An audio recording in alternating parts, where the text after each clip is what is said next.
No, these are for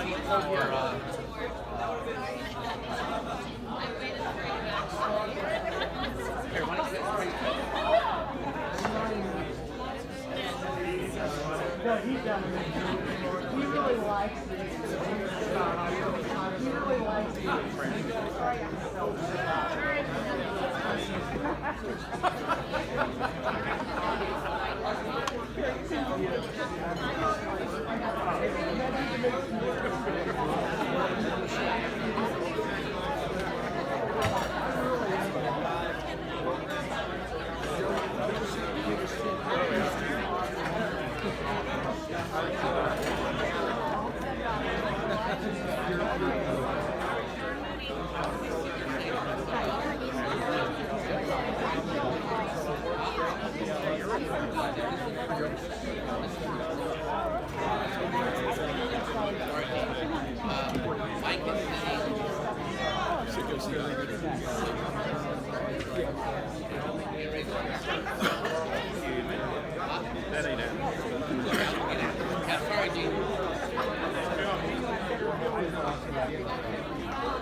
I wanted to get together with him and talk to him about some of the ideas, because I'm going to the junior national team and with many juniors and things like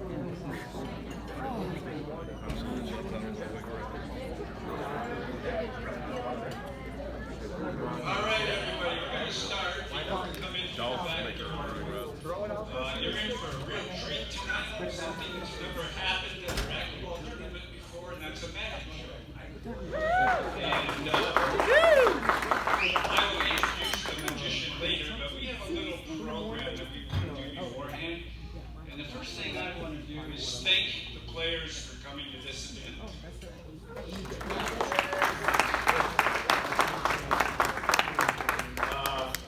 Racquetball is a little dip right now, and was create an event that my predecessor, Doug Gannon, who is here, created many years ago, but we wanted to continue it. So, and of course, Doug flew in today to make sure I was doing a good job. And anyway, so I wanted to thank the players first of all, because it's the largest event of the year. It's an event that I think racquetball really needed at this time. We hope to continue it, but we're not sure. But we'll see. And I want to recognize my staff, starting with Joe Williams. Without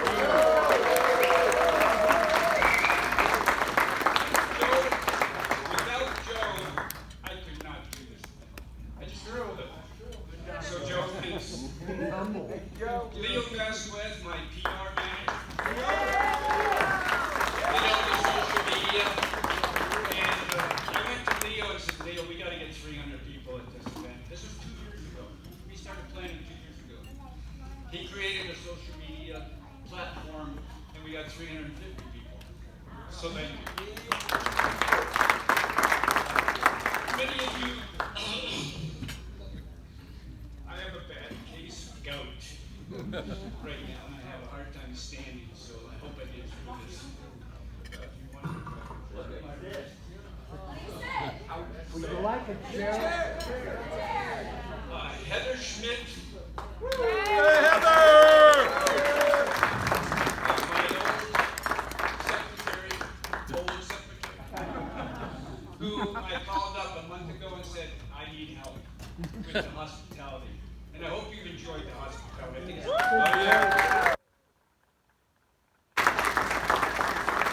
Jim Easterling, did you go to the museum? Yes. It's a once in a lifetime experience. Jim Easterling, who created most of the stuff in the museum.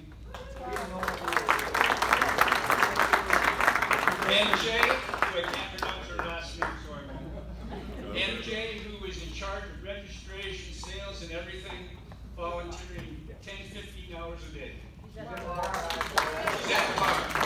She did her. Then my photography crew. John Faust.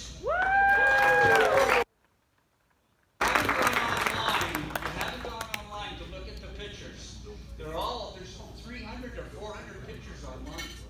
And Ken Pfeiffer was in here and took 3,000 pictures. So No. Ken Fife took 35,000 pictures because his camera shoots 7 frames a second. Did you hear all that? 35,000 That's pictures. why he's doing the action pictures. And they're all online for you. So thanks. I can't mention everybody because I know I'm going to forget somebody.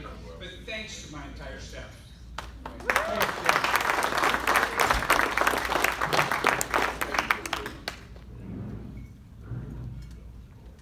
Lower the mic.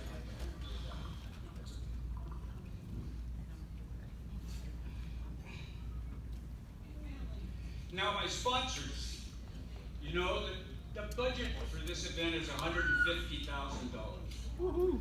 It's not cheap. And I couldn't do this without my sponsors. Many years ago, I was teaching somebody as a coach. He was my student. And he came up to me and he says, hey, I want to do a tournament. And I said, I'm not sure you really want to do a tournament. And he said, yeah, I really do. I said, no. And he says, do you know how to run a tournament? I said, I've ran a few, so I probably can help you. And he says, well, I want to run one of the better tournaments. And he says, but I don't want to be involved. All I want to do is give you money. Well, that's music to my ears. And so this person is a major sponsor. He's been involved for the first 3 events. This is the 3rd one of these events. He started 6 years ago with me. Rick, come on up.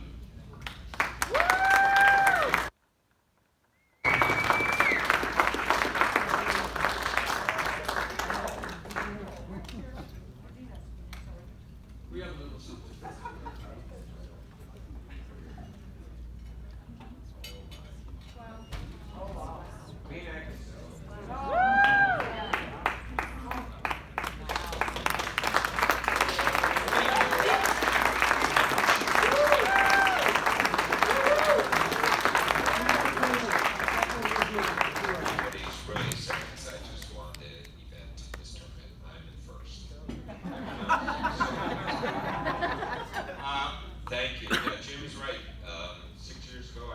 coached me and paid him a lot of money. Too much. And I never improved. That's why. Anyway, really great friend, great guy, and I just told him, Colorado doesn't have enough racquetball tournaments. I just love the fact that, just all of you coming out here. This is the best of all tournaments I've ever been to. What good ones Doug put on in the U.S. Open, Minnesota, those are great, but this is a little more family friendly and closer in. So thank you all for coming out. Please come out again. And I don't know if we can do it in a year. It's going to be tough. 150,000 is kind of tough to raise, but in 2 years for sure. Maybe. Thank you.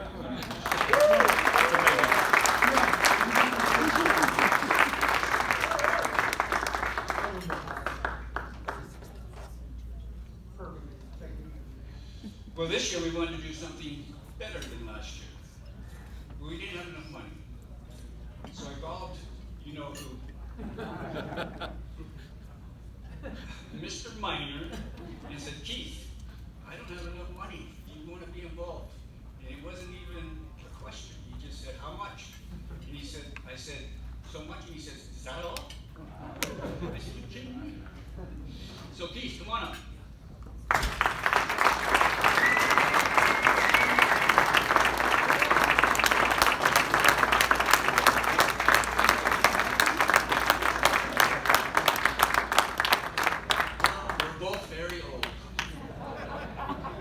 Yeah, right.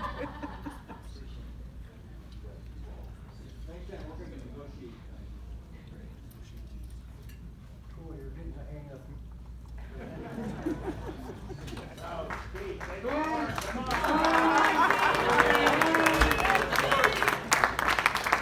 All right.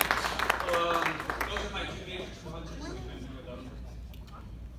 Many years ago, when we started, 25 years ago, when we started the U.S. Open, Doug and I, Doug had an idea that he didn't think certain people were getting enough recognition. And so he started Lifetime Awards.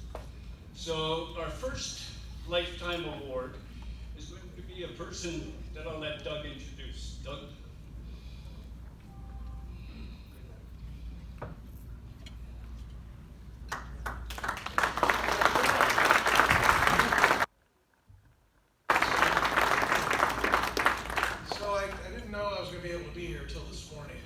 My son is getting married, and our wedding's in 2 weeks, and I had a honey-do list about this long.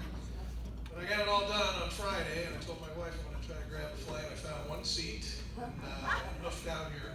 So Jim didn't know I was going to be here. He did talk to me about this maybe 2 months ago, and he asked me to write a letter, and he said he would read it for the Lifetime Achievement Award recipient.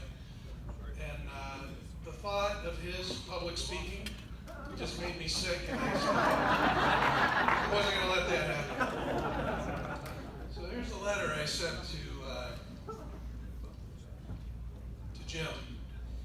And I do appreciate him continuing this tradition. You know, we have a Hall of Fame in racquetball, which is awesome. We give great recognitions there. We have certain awards that get out of the National Singles Championships for sportsmanship, etc.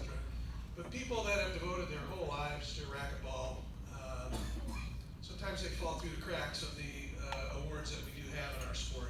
And so we did start it at the U.S. Open, a Lifetime Achievement Award, and I think it's been pretty sparing.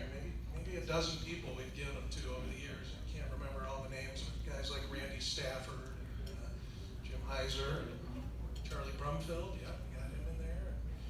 So anyway, a lot of great folks have done a lot for the sport of racquetball. The first of two, I believe, Lifetime Achievement Awards tonight. First one's going to Eddie Meredith.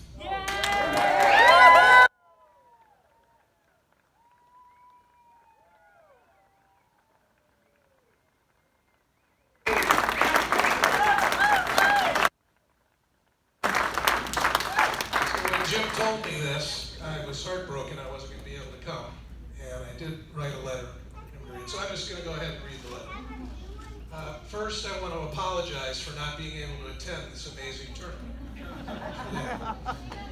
Especially today's special recognition of my dear friend Eddie Meredith.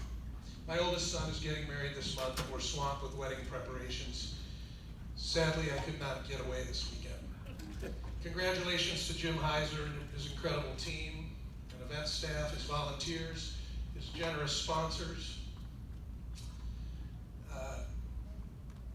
that have made this event one of the very best tournaments in the world in just a few short years, which is amazing. It's an incredible accomplishment and much needed in our sport right now, especially with the heartbreaking demise of the US Open Racquetball Championships. Bringing together all the top men and women pros along with hundreds of amateur players throughout the world was what the US Open was all about when we started it many years ago. This is exactly what Jim and his team have done with this event, so bravo. Now to the man of the hour. I'm sure many of you know Eddie Meredith and all the wonderful things he's done within the sport of racquetball over the past 4+ decades. From unwavering local support in Colorado to his national role with USA Racquetball pulling off major championship events, his accomplishments are well documented. Many also are likely aware that Eddie Meredith was essentially the builder and designer of the stunning made-for-TV portable glass racquetball court used in the US Open the last 10 years that I ran the event in Minneapolis. It was the centerpiece of the entire US Open, and everything great about the tournament started with the court. What I want to add to tonight's story about Eddie is a critical role he played with the US Open Racquetball Championships and our ability to significantly upgrade the event when we moved it to Minneapolis from Memphis many years ago. I initially hired Eddie to be our construction manager, and he was the one who knew how to set up and tear down the stunning new portable court, so it was a no-brainer. However, in very short order, his role with the US Open expanded way beyond just the court. What many don't know about the US Open is that the site in Minneapolis created many virtually impossible to solve logistical challenges that nearly precluded us from being able to run the tournament at that location at all. As I encountered these unexpected and daunting hurdles from the very first year we went to Minneapolis, all the way through the last year, it was always a new curveball. It was Eddie Meredith who stepped up to solve all these impossible problems. Some of these problems were so complex, the only way to describe them is to imagine having to push a stalled semi-truck up a steep hill by yourself with your bare hands. I had many sleepless nights over these issues. But as every devastating curveball was thrown at us, it was Eddie who was able to find a way to hit the curveball and hit it out of the park every time. To be completely honest, I'm quite certain I would not have been able to run the US Open in the middle of downtown Minneapolis in the basement of the Target Center without Eddie Meredith on my executive team. Period. End of story. Eddie's influence on the US Open in Minneapolis did not stop with all our construction needs or solving our impossible logistical problems. I gave birth, along with Jim Heiser, to the US Open in 1996. It was my baby. No one loved it more than me. At least that's what I thought. What I came to learn was that Eddie Meredith loved the US Open even more than me. How could this be possible? Well, it was. So much so that Eddie would literally cry every year when our final teardown crew was putting the finishing touches on cleaning up and heading off to the airport. I just wanted to get the hell out of there. Eddie never wanted the event to end. He loved everything about it. He loved every person on the staff. He loved all the pro players. He loved all the amateurs who traveled from all over the world to attend the event. He loved the whole vibe of the US Open. So therefore, he would often step outside his construction manager role and get his hands dirty to help upgrade nearly every other department at the tournament. And he took pride in every detail of the event, and he wanted it to be the very best it could be. Having somebody on your executive team that treated the event like they personally owned it was more valuable than you could possibly imagine. Everyone who attended and enjoyed the US Open in Minneapolis over the years has Eddie Meredith to thank, in large part, for their enjoyable experience. In closing, I would be remiss if I did not mention Eddie's wife, Mary.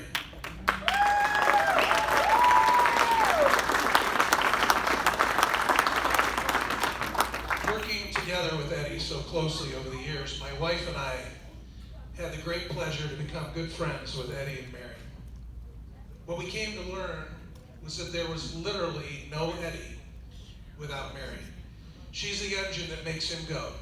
She's what gets him out of bed every day, fills his day with purpose and joy, and comforts him at night so he can sleep. My wife and I have had the pleasure of knowing hundreds of couples over the years, but I can honestly say we've never met two people more in love and devoted to each other than Eddie and Mary.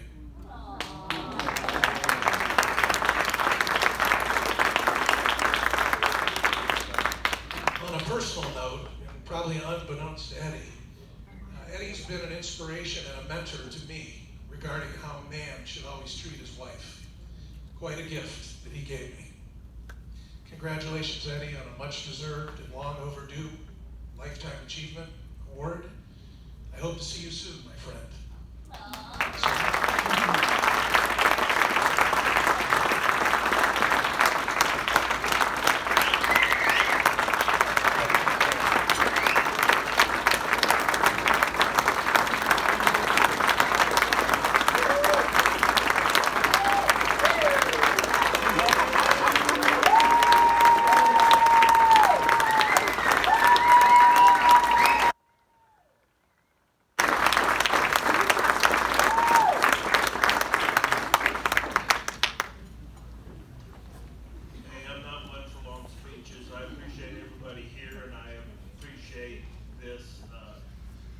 This amazing gift. And like Doug said, I always enjoy working this racquetball events. And I shouldn't even use the word work, because to me it was never that. And my association with Doug and Jim and Dave Negretti, who's not, I don't see him here, but these last years, 20, 30 years, have just been amazing. And to me, this is a lifetime achievement. I appreciate everything. I appreciate everybody very much. Thank you.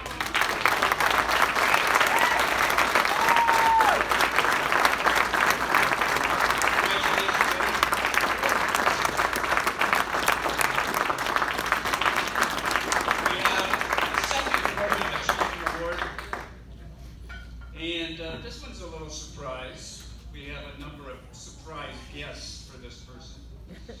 People in Colorado know this person very well, and to introduce him, I'll have Mr. Mania. If he would come up and introduce him. There's his dad. Here he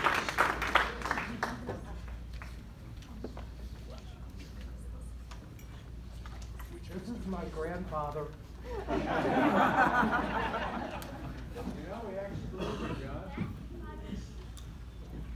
Hey everybody, thanks for coming. Thanks, Jeff. My name's Victor Mania. You all know me from Adam and Erica. I've been given the honor to acknowledge a man many of us know very well. If you belong to racquetball, you know this guy, and you have seen him around, behind his camera, capturing moments that matter. He's a man of deep integrity, loyalty, and the most resilient man I've ever met. That man is John Faust.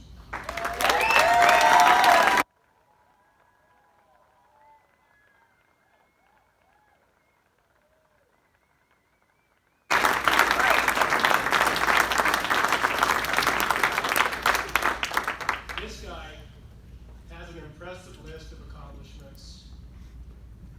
I can't name them all, but I will tell you, from being the president of the Colorado Racquetball Association, an Echelon-sponsored athlete, a 5-time member of the U.S. National Racquetball Team, and the founder of the longest running tournament in Colorado, if not the country, the Pepsi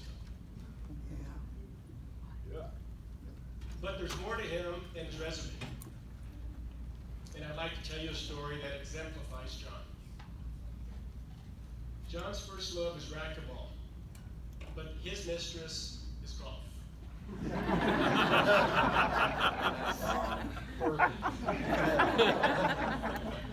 For the first 5 years of playing golf for John, he always took my money.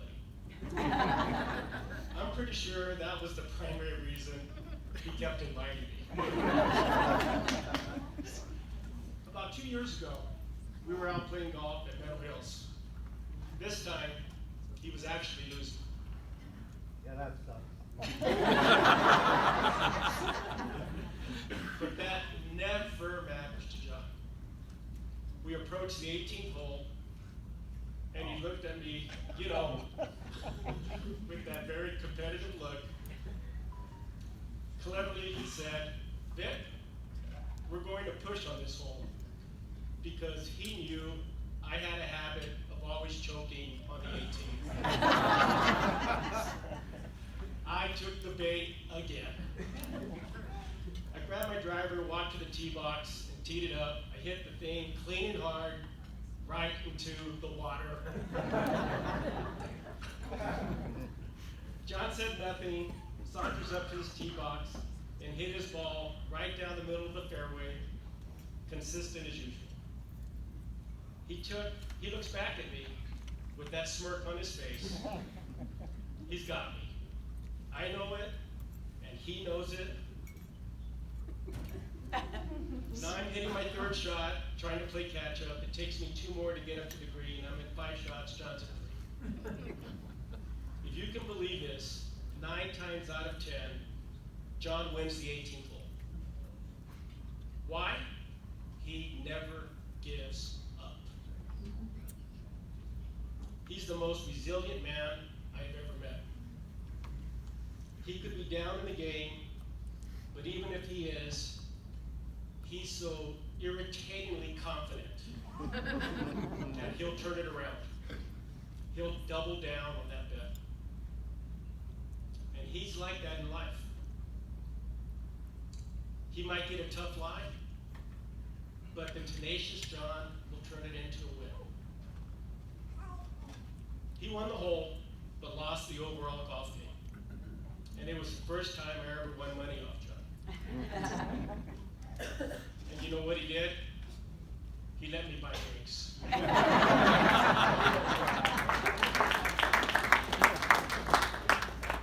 John, you've enriched my life with your can-do attitude. You've inspired me, been a role model to my children, and given so much of yourself to this incredible sport. Thanks for the laughs, the mentorship, and the memories you've given us all. Please come forward.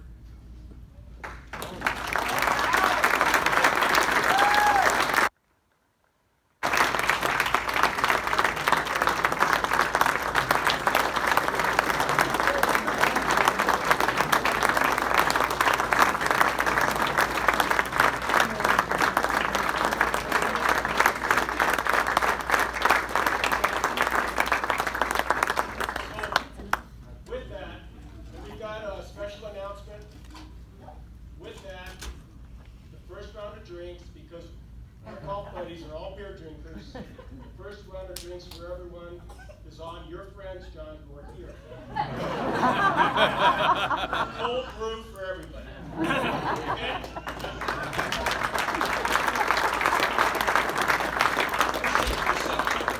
Before we give you your award, John, I have a special guest who wanted to come in and say thank you for everything you've done. Mike Yellen, 5-time national champion.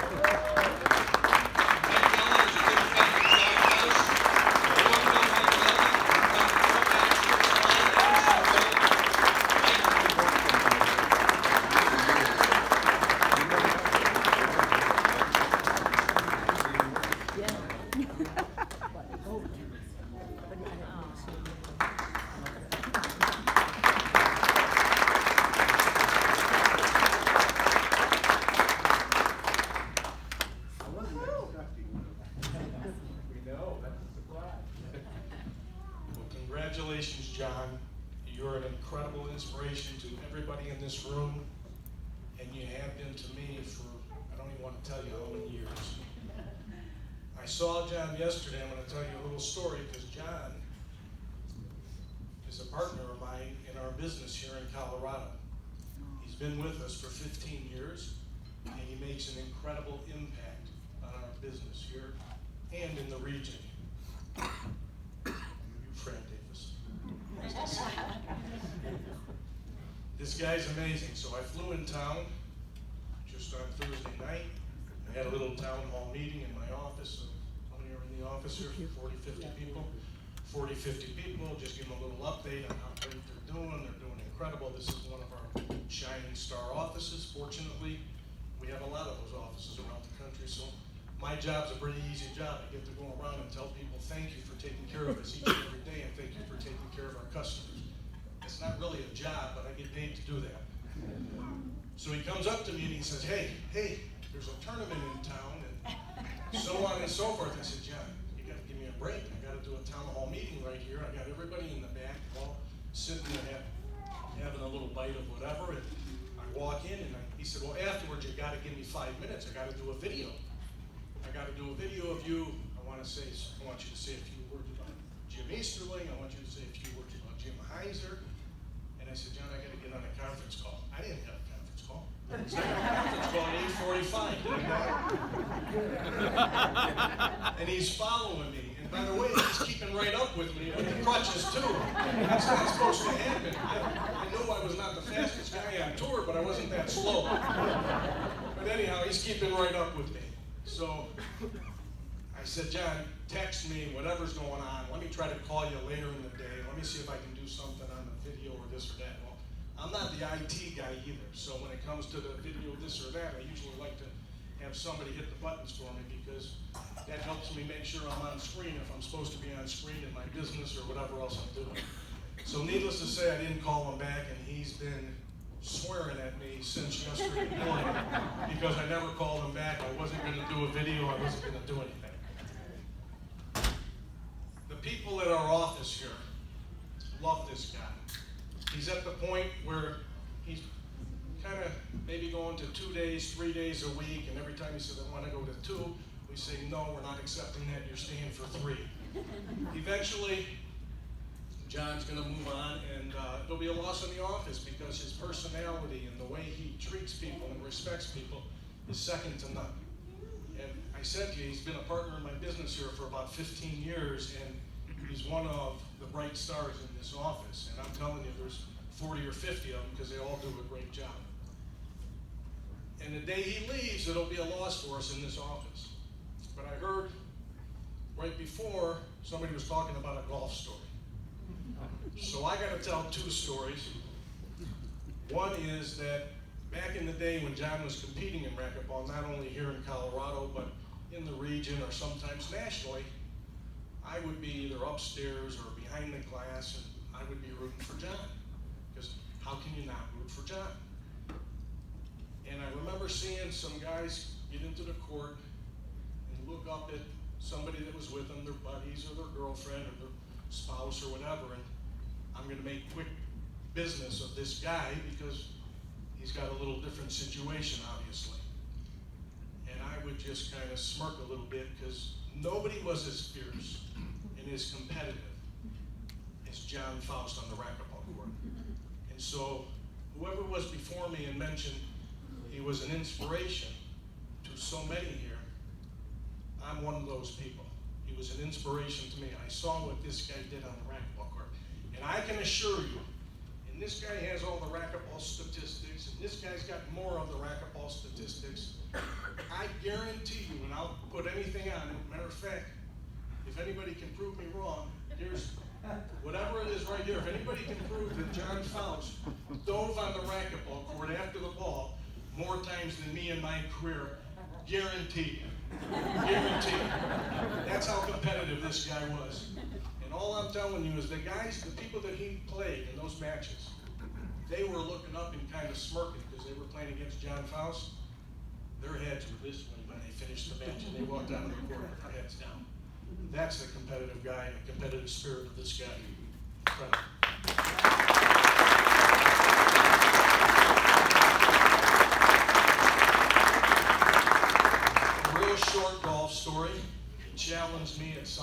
25, I can't say any more than that because I'm not that old, but maybe 25 years ago or so, we're gonna have a golf championship. I said, okay, who's this? He said, you and me.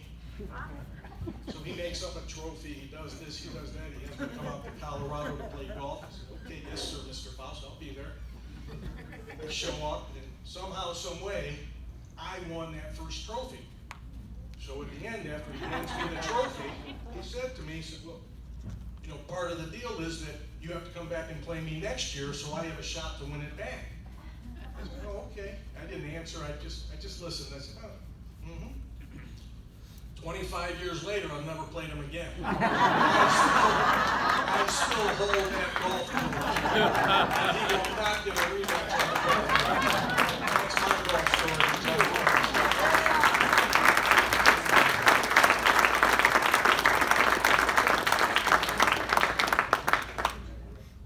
You guys know what he does or has done for the sport of racquetball, some nationally, some regionally, some here in Colorado.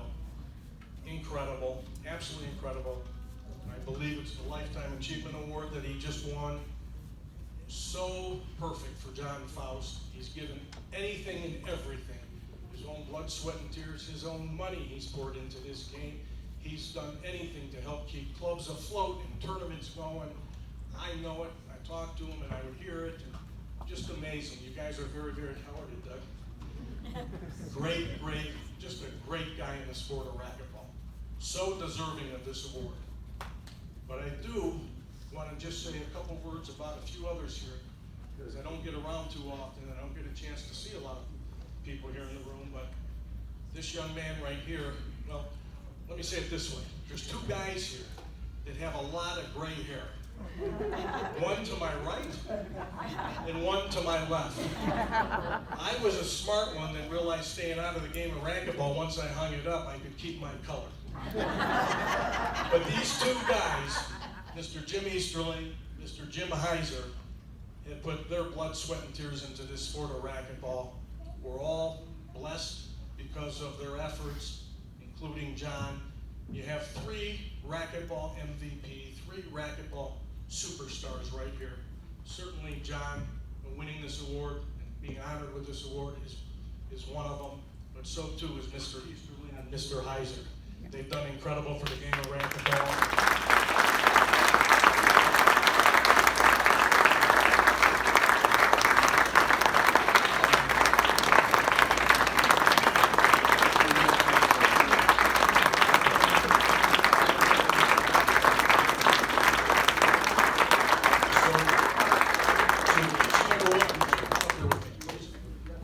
Each and every one of you in this room, and great supporters of the game and great competitors in the game, God bless you. It's a great sport. It's a healthy sport. Most importantly, it's the camaraderie. It's the love I have for this guy and these two guys that are right by my side. My son Josh over here is the tallest gentleman ever. 23 years old. We're still trying to figure out who his dad is. Neither the milkman or the mailman were that tall, so I'm not sure. But the bottom line is really, it's an honor to be here. It's an honor to be here with John winning this award. It's an honor to be here with Mr. Heiser, who's done so much for the game of racquetball. It's a real honor because Jim Easterling in Michigan is John Faust in Colorado.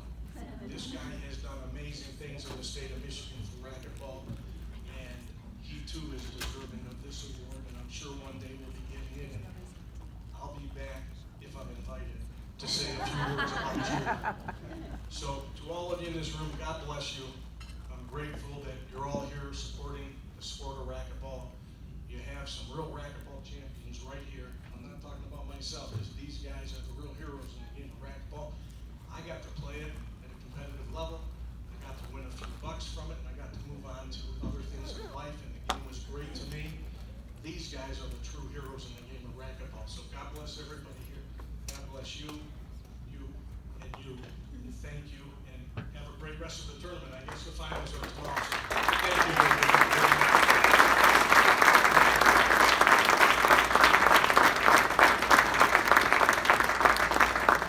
Raise your hand if you got to see Mike Yellen play play racquetball in his prime? Raise your hand. All right, that's about what I thought. About 2/3 of you don't even know who this guy is. Right? So I'm going to tell you a little bit about him. First of all, to have a Mike Yellen sighting at a racquetball tournament in the last 20 years, count your lucky stars. Does not happen very often. This is a real gift that he came out here to do this for you, John, and you know that. He's a busy man, and you don't get to see Mike Yellen at a racquetball event very, very rarely in the last 20 years.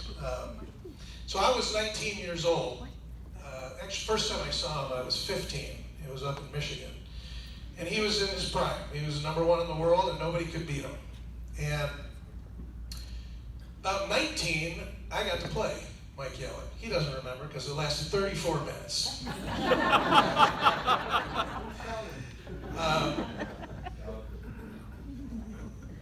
I want to tell you what it was like to play Mike Yellen.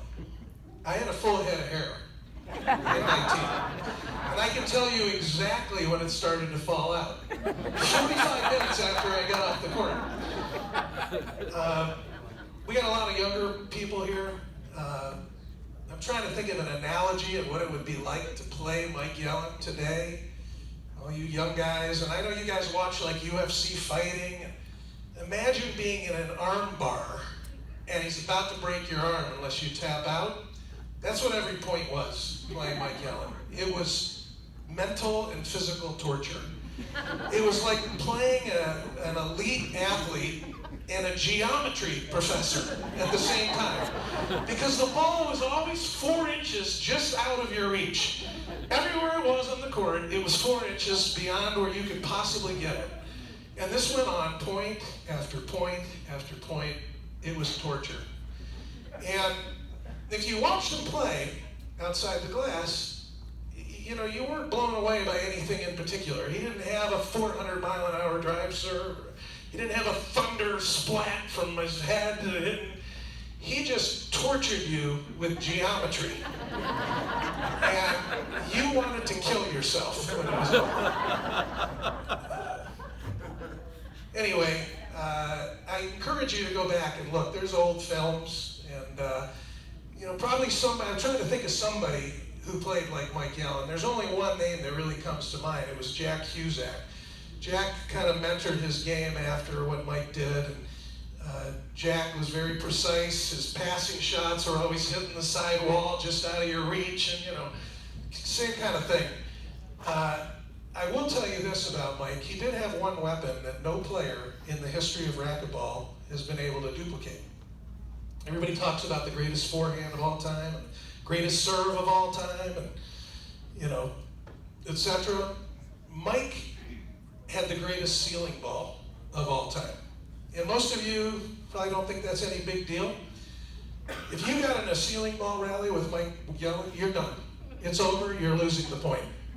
Because he could hit 10 of them in a row into a trash can in the back of the court, one after another, not coming off the back wall, not dropping short, in the trash can, over and over, and so it's just a matter of time before you goof up and he rolls it out. So he took the ceiling ball and turned it into a weapon like a 400-mile-an-hour drive serve. That's how devastating it was. And he refined it to such a level that it was not only the depth of it, it was the angle that it went in the trash can. It would go in the trash can not at an angle like this. It was like a raindrop dropping straight down out of the sky. I had a pretty good backhand back in my prime, and it was like trying to hit things coming right down on the top of my head. And the way he was able to back the ball up further back on the ceiling, hit it a little harder from that. Most of us are hitting our ceiling balls 3 feet from the court. Well, that thing comes at you at an angle that the guy can shoot it. Mike perfected this angle where it would, by the time it got to the back of the court, it was just dropping straight down, and you couldn't do anything with it. If it's dropping straight down, it doesn't come off the back wall. And if you want to shoot it, good luck, because it's not coming towards you; it's dropping on your nose. And he took the ceiling ball and turned it into an incredible weapon. Mania, You do all these goofy ass videos or shit. I want you to go put a trash can.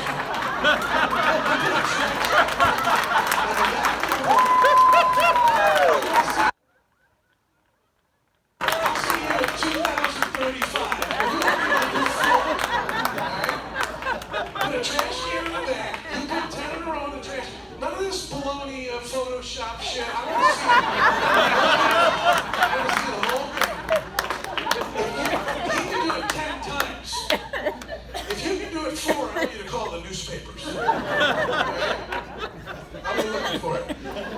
Anyway, I wanted to take this opportunity because I didn't think there were that many people that got to see Mike Yellen play in his prime.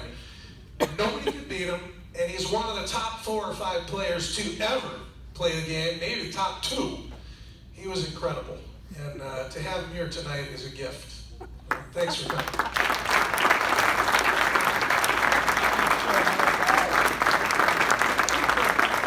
Well, John, that says about it all. Now, you have to say a few words. John, want to give John his award, please? Adam?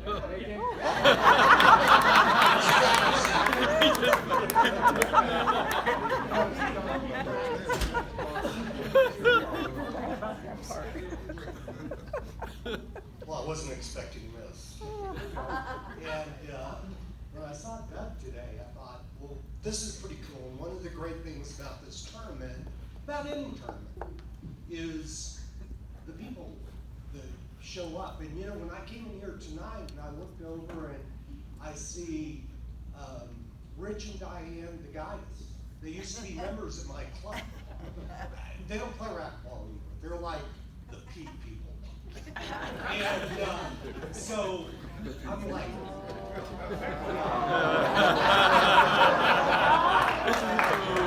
and I looked and I thought, are you lost? And I went over and I said, why are you here? And none of it dawned on me. And you know, allow me to say this. When I got into racquetball, I played when I was in college at Oklahoma State. And I was around the wrestling team, and that's what we did. And you want to go back further than Mike Yellen? Who here knows Myron Roderick? You know, Myron Roderick's in the wrestling hall.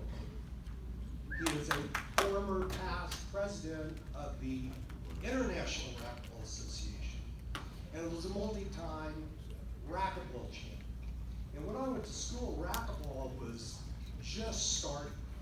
And we had wooden rackets. And I would hear these noises, and I would look over the court, and there'd be this short, stocky guy just beating up on these national level wrestlers. And at that time, we all wore the rubber suits, so we could sweat and lose weight. And that was kind of my introduction to racquetball. And I want to give one story, because I didn't know racquetball, I didn't know squash, I didn't know racket. And one day my buddy and I went in, and you go to the intramural desk, and hey, all the racquetball courts were filled. And he goes, I got squash rackets. I said, cool. So he gave us squash rackets, and we go in the court, and I get this ball, and it went around the court like 300 miles an hour. And we're playing squash. And then we go to turn our stuff in, and there was a different guy. And he goes, what the hell were you guys doing? I said, we're playing squash. I'm gonna tell you, that's the fastest freaking game I've ever played. And he goes, yeah, because you're playing with a handle. And then he gave us a squash ball. And we went back in, and I dropped the ball and went. But anyway, so that started racquetball. Then I moved to Denver. And while I do appreciate a bar, I did not want to hang out in one all the time. And racquetball was just getting started. I joined the court club, 3rd and Broadway. And I played. That's what I did. And I got to be halfway decent. I met Jerry Glacier. He's the guy that signed me on to my Echelon contract. Scott Winters back there in the blue shirt. Scott was an Echelon guy, treated me like a king. And I actually told this story the other day. A few people here know who Monty Huber is. Monty was the all-time leading receiver at Colorado University on their football team. Monty looked the part. He was athletic. He was like our second men's open state champ. And Monty and I got along great. And Monty took a job, was offered a job at the Cherry Creek Sporting Club in Glendale. At that time, that was a state-of-the-art club. And he told him, he said, you know, I'll come over and I'll be the athletic director, but I'm not coming if John Faust doesn't come as my racquetball guy. Let me just tell you, there wasn't a big demand for a longer-haired guy that limped to be your racquetball. It wasn't on the job description. But once I got in the door, then I do what I do. So what I've always done is just give me the opportunity. And you know what? And if I'm not good at it, then I'm not good at it, and I'll move on.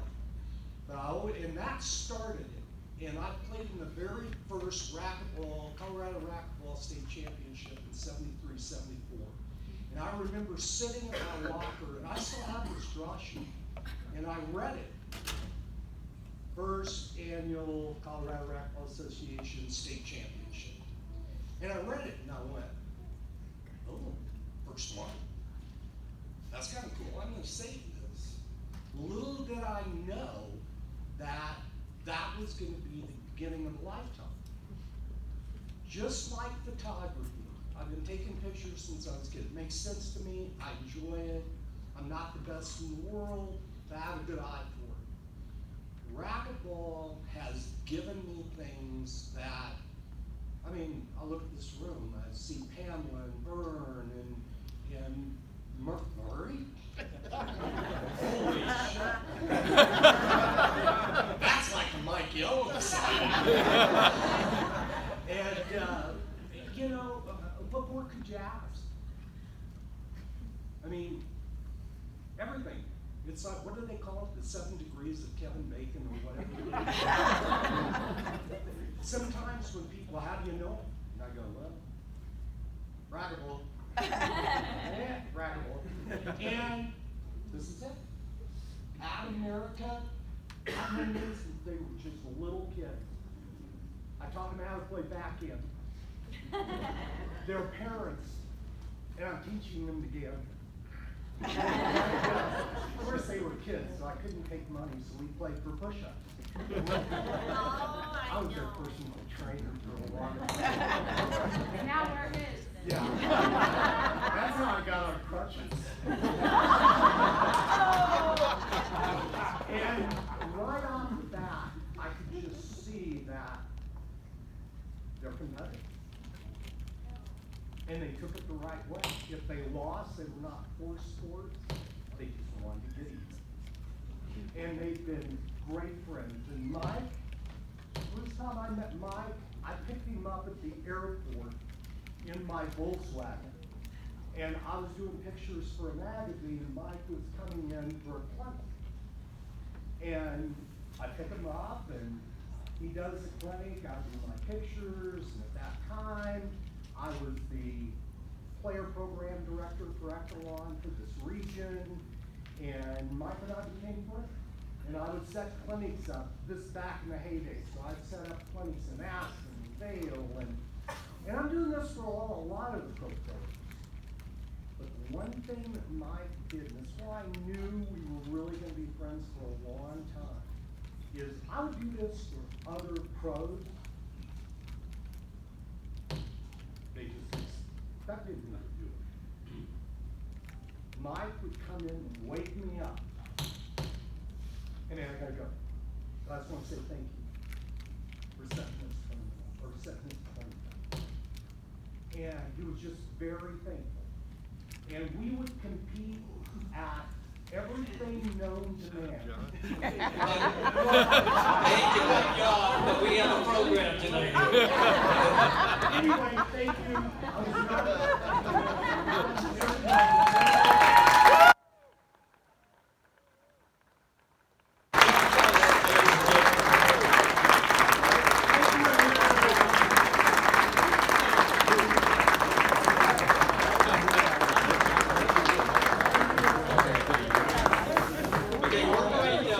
Before we start the magic show, we're going to skip the auction. We had an auction plan, but we're going to skip that. We're a little behind 2 minutes, and then we're going to do the don't leave, because I guarantee you that if you don't like this magic show, I will give your money back for entering the tournament. Guaranteed.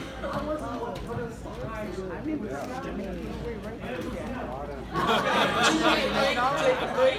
Then we're going to do the magic show. This not okay, 2 minute break. 5 or 6 pounds.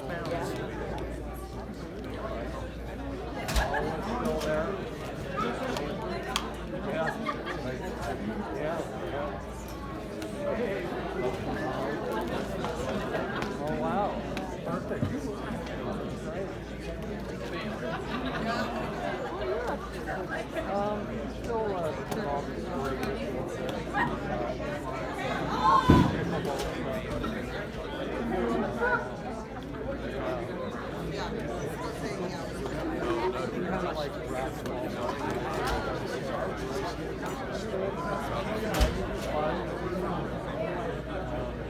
Play racquetball. Shoulder replacement. Do it again. Yeah. It's always out.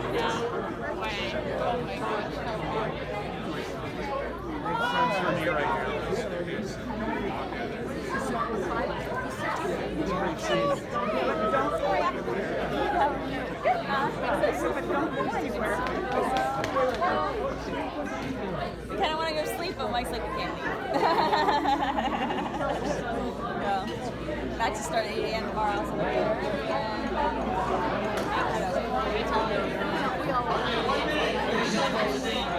Oh, that's good. All right. Okay, go sit down.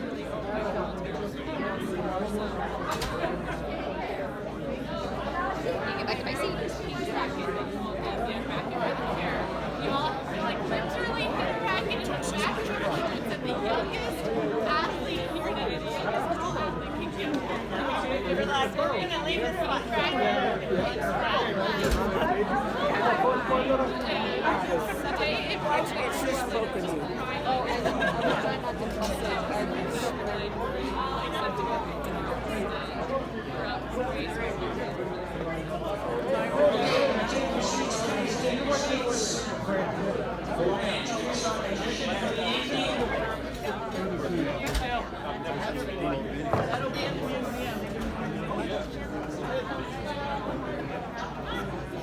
Please take your seats.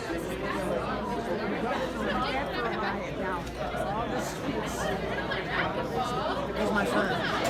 Yeah, you can tell, right? He's my son.